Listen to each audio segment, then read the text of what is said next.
দুশ্মন প্রতিদিন ষড়যন্ত্র করছে কিভাবে মুসলমানের প্রজন্মকে আলেম ওলামা ইসলাম একটা এরকম অনেক ছেলে আছে জীবনে কোনোদিন কোরআন শরীফটা হাতেও ধরে নেয়, সে কইতেও পারতো না কোনোদিন এই কোরআন একটা পৃষ্ঠার মধ্যে,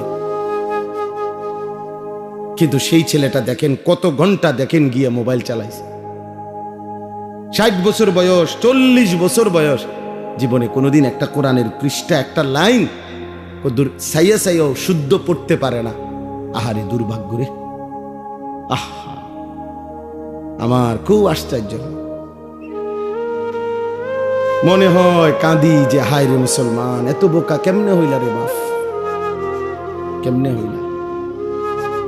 মুসলমানের ঘরে জন্ম নিয়ে কোনোদিন আল্লাহর কোরআন পড়তেও মন চাইল না, ছুঁয়ে দেখতেও মন চাইল না। এটা কি তাবিজের কিতাব? কথা বলেন না, কোরআন শরীফ তাবিজের কিতাব। তাবিজ তো হয় দোহানের মধ্যে হুজুরদের কাছে আইয়ে তাবিজ